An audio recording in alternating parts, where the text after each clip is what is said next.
So we're here in the river again. I've done my second layer of timber. First layer was below that with some agave leaves and then some hay and a little bit of wood.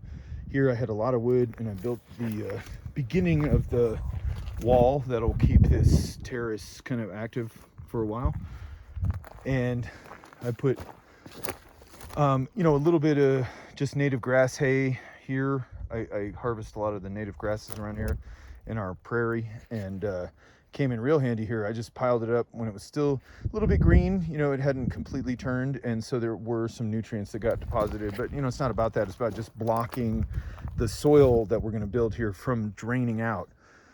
And even if it was a big storm, I'm pretty confident, just because of the way I'm building it, that there'll be a lot of water infiltration and pass through. So what happens in a big rainstorm, we've had them here, is that the water comes and pools up in any kind of, this is like a low dip right here, it'll pool up, and then it gets kind of blocked by this, so it infills.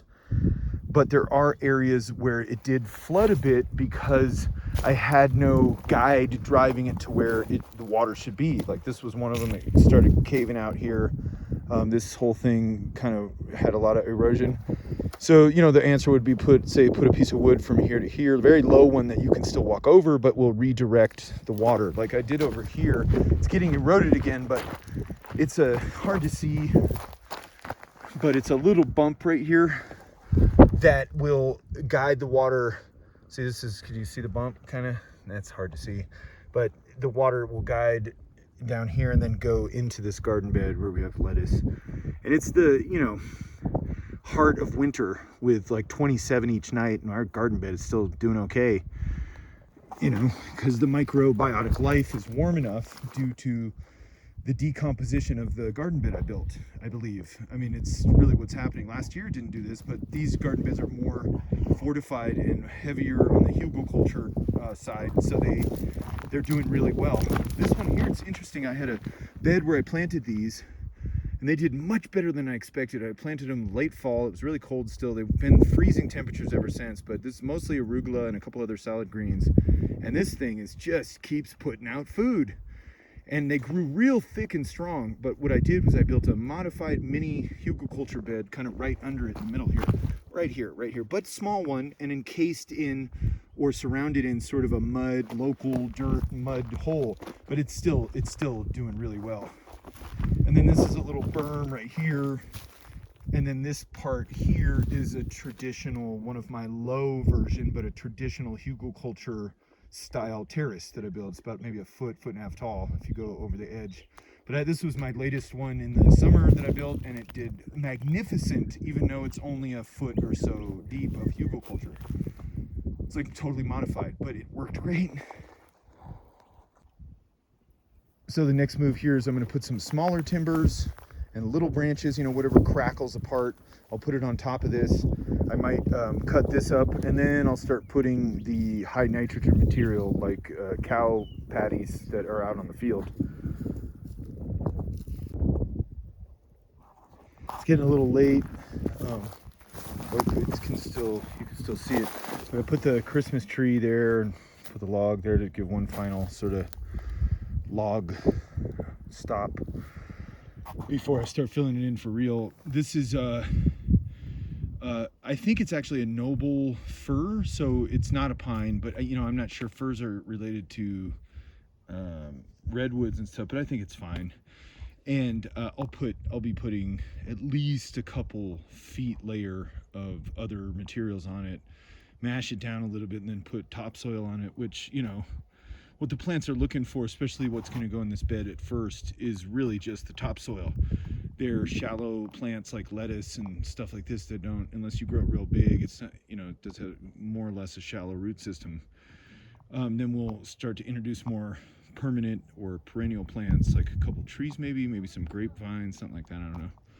But whatever it is, it'll give us bounty right away on the top, and then as it cures or gets more biotically active, it will be an amazing bed. I know it. This is going to be a winner.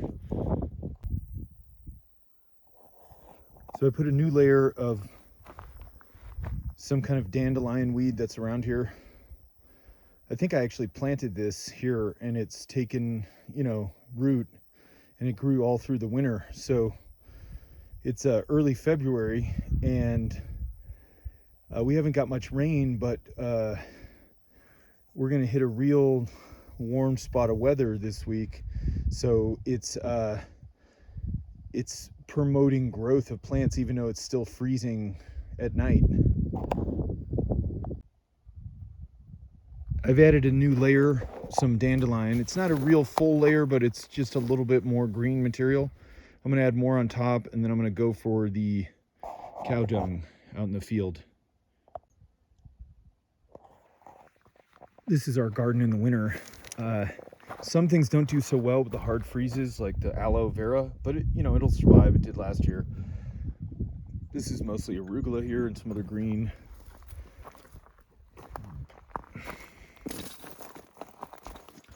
This was kind of our salad bowl area in the high season, in the summer, because it's a pretty deep and rich garden bed I built last two seasons ago.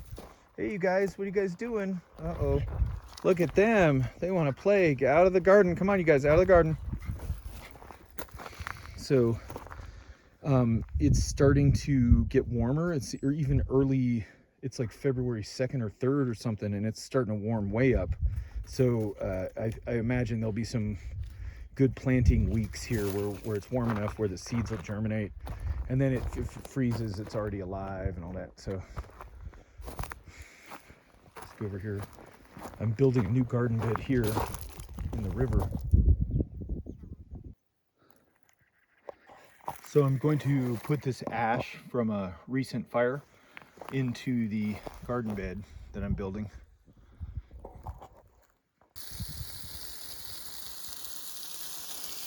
At this stage of the Hugelkultur bed process, you want to make sure your logs at the bottom are real wet. I wetted them the first couple days. I put the logs down, but then it was sunny and warm, and so I'm giving it a real deep soak here. So I just put ash on, and I also want the ash to kind of saturate down a little bit. I'm thinking today I'll do some sand and cattle poop, some cow poop, and add it over the branch part, because you're supposed to put high nitrogen. So put some of these, I don't know, they're not dandelions exactly, but they're something like a dandelion. I put a bunch of those. Those are real high nitrogen, but we don't, if you look, the grass is all kind of carbon now. It's not a lot of nitrogen material. So I gotta take what I can get.